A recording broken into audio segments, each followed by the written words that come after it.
The free gift of salvation, the good news, that gift is not free.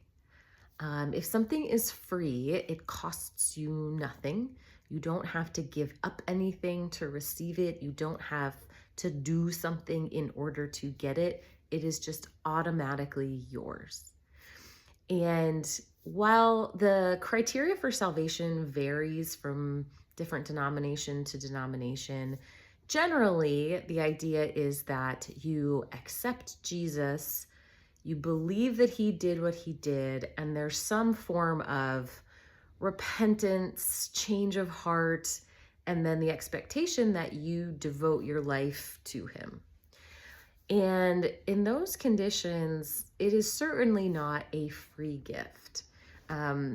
Jesus talks a lot about it, actually, how costly it is to be his disciple.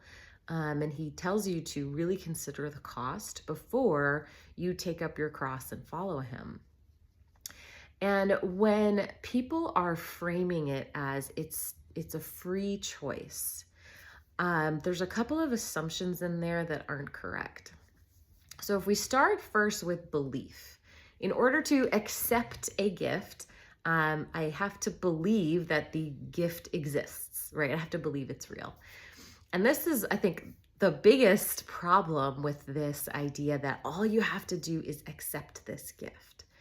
So if I don't believe that God exists at all, like I'm just not convinced that he exists, it's not possible for me to accept that gift, right? Like when I don't think God is real, I genuinely don't have the choice in that moment to accept the gift. And this idea, I get a lot of pushback from this idea, but you cannot make yourself believe something. When people tell me just believe it, like just choose to believe it, there is no switch in your brain that you can flip to say, okay, yes, now I believe it. Once you believe something, then you have choices. Then there are things you can do. But just the believing part, it's not something you can control. You can control what you read, you can control what you talk about, for the most part, who you surround yourself with. You could decide to do more research and dig in deeper, but whether you are actually convinced or not isn't under your control.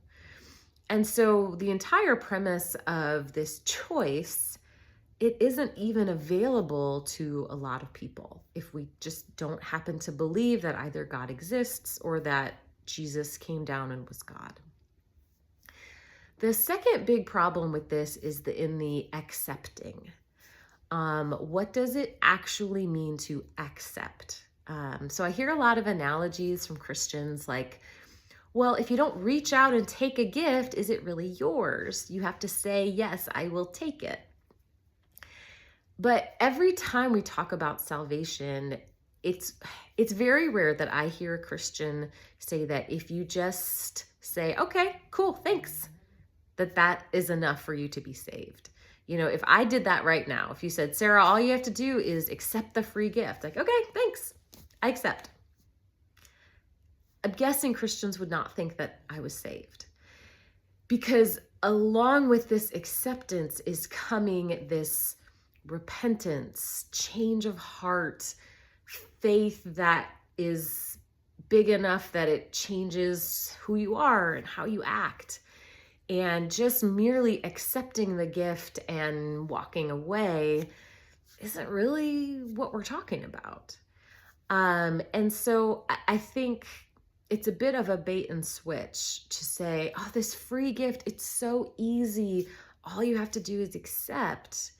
And then to actually say, well, so now what it means is, and diving into the requirements. What does God really require for you to go to heaven, for you to have salvation? So this idea that, God is just being gentlemanly and is not forcing you to be with him if you don't want to, is again predicated on these assumptions that aren't always true. So I think it's important to say actually accepting the gift includes these things. This is what it means to accept. And to be honest with people, that, this isn't a free gift. This is you promising to devote your life to Jesus, you repenting, giving over control. And I'm guessing most Christians would say, like, you probably have to worship God too, right? I mean, could you go to heaven if you refuse to worship God? And so again, those are big costs. That costs you a lot. And I recognize that many Christians are fine paying the cost, and great, that's fine. But I think we should be honest about what those costs are. And so I think this language of it's a free gift, just accept, really is misleading.